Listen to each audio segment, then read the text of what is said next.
Bonjour à tous et à toutes, c'est Monsieur Kazitra et on se retrouve sur pourquoi mettre à jour le BIOS de sa carte mère. Je vais aller assez simple et au maximum de mon mieux. Là, je vous mets une image. Bien évidemment, c'est ce style de carte mère que j'utilise.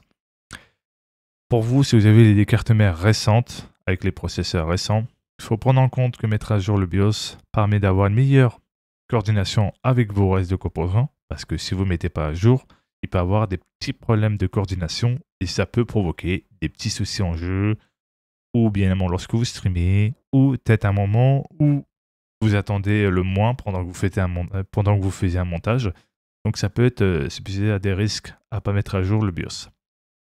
À des risques de vulnérabilité sur vos composants, parce que n'oubliez pas qu'il n'y a pas que Windows qu'il faut mettre à jour, mais il y a aussi le BIOS pour éviter justement éventuellement des problèmes de vulnérabilité, parce que n'oubliez pas que votre processeur peut subir des risques, être utilisé pour du minage de crypto-monnaie. Je ne dis pas ça pour rigoler, hein, je dis ça honnêtement que c'est vrai. C'est pour ça que bien évidemment les mises à jour de BIOS permettent d'avoir bien évidemment une optimisation pour style de processeur que vous avez acheté, que ce soit des processeurs performants, qu'il faut bien évidemment mettre à jour le BIOS pour pouvoir être compatible, aussi des mises à jour BIOS qui permet éventuellement de corriger des vulnérabilités qui étaient dans l'ancienne version du BIOS. Il y a des choses à prendre en compte sur ça. Là, ce que je trouve sur le chipset, ce qu'on appelle bien évidemment le processeur, et après il y a aussi le ventirad pour refroidir ou le water cooling. La meilleure longévité, c'est les ventirad. Vous aurez 7 ans de longévité, alors que bien évidemment, pour un water cooling, c'est beaucoup plus réduit qu'on le pense. C'est pas 7 ans, c'est plutôt dans les 2 à 3 ans. Et encore si vous avez de la chance, parce que la plupart des water cooling, ça va durer même pas 1 an ou 2 ans. Et encore, je suis gentil. Et l'emplacement PCI Express, c'est là où se trouve votre carte graphique. Le processeur va enregistrer diverses informations, comme par exemple, là je fais bouger ma souris, le processeur envoie l'information à la carte graphique pour dire j'ai cette information-là que monsieur ou madame fait bouger sa souris. Bon, ça a l'air drôle comme explication, mais c'est vrai. Même quand vous allez faire une demande, par exemple, vous bougez votre doigt sur la touche GED, sur le clavier, droite ou gauche, n'importe quel type de touche sur votre clavier, et le processeur va envoyer l'information. Tiens, la carte graphique, j'ai eu cette information-là, que cette personne a tourné à droite, à gauche. Voilà, ça c'est par rapport à vous expliquer. Les RAM, c'est important, bien évidemment. Et pour du gaming, c'est mieux privilégier 32 Go de RAM pour être tranquille, sachant que 16 Go de RAM, c'est... Voilà, ça peut être très compliqué pour certains jeux, ça peut être jouable pour du gaming, mais si tu veux vraiment avoir plus d'avantages et de tranquillité, 32 Go de RAM sera une nécessité en soi pour être tranquille si tu veux pas avoir des limitations par rapport à tes 16 Go de RAM. Après, ça dépend aussi de votre style, ce que vous utilisez en termes de stockage, HDD ou SSD. Le meilleur en soi, c'est le SSD en termes de vitesse. Certes, le HDD aura plus de plus de stockage, mais au fil des années, aura perdu sa vitesse du début quand il était neuf.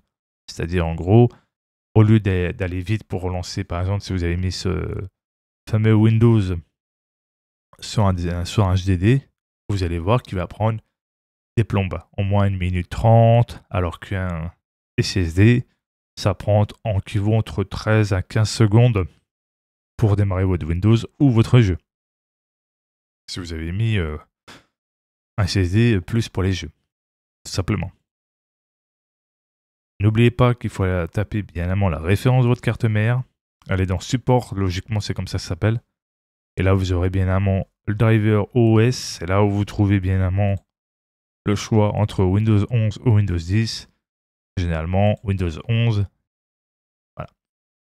Ensuite, il faut aller dans BIOS, et là vous voyez, pour faire un petit exemple, moi j'ai fait la dernière en date, qui permet bien évidemment un update de AMD, bien évidemment ceci, au niveau un fixe du AMD CPU, et ensuite un microcode signature vérification de vulnérabilité qui permet bien évidemment éventuellement améliorer encore plus.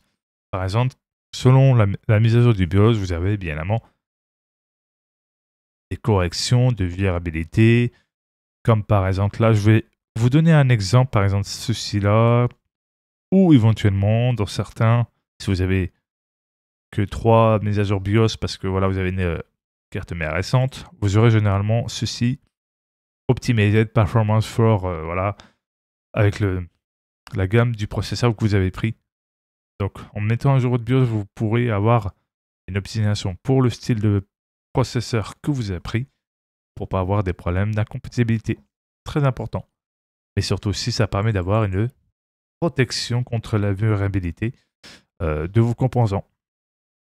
Ce qu'il faut prendre en compte aussi, il faut aller dans le chipset. Ceci, c'est très important d'installer ce driver parce que c'est en lien avec votre processeur. Donc le chipset qui est ici. Si vous ne le mettez pas à jour, ben, ça peut poser de problème aussi. C'est possible. Donc n'hésitez pas à installer le driver chipset.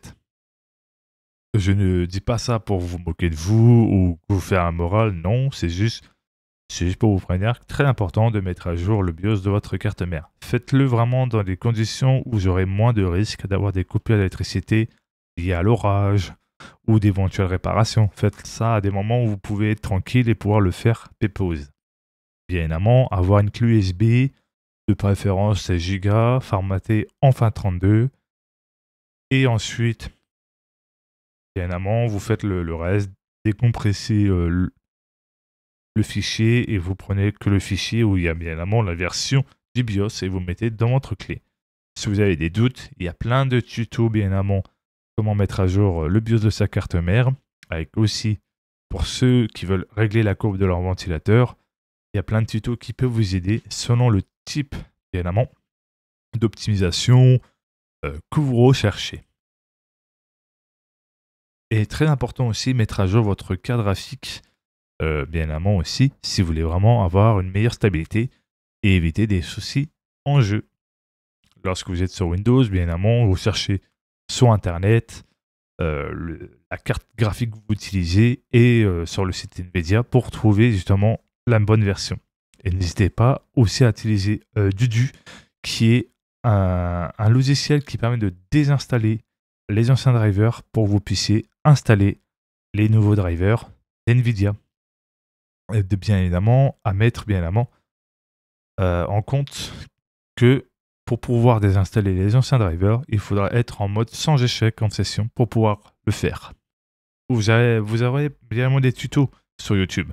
Si vous êtes perdu, vous en faites pas, vous ne le saurez pas parce que tout est possible sur YouTube pour trouver ce qu'on recherche.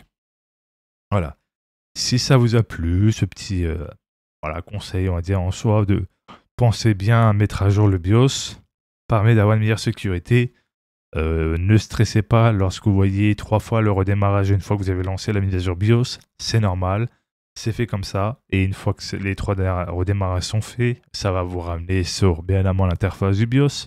Il faudra activer le XMP, qui est bien évidemment le dual channel quand vous avez des barrettes de RAM. Éventuellement, si vous avez un SSD, d'activer bien évidemment le démarrage rapide.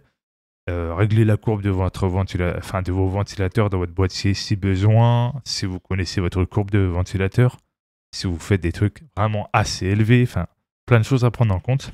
Si vous avez déjà noté sur un bout de papier ou quelque part, au cas où, si vous faites régulièrement les mises à jour BIOS.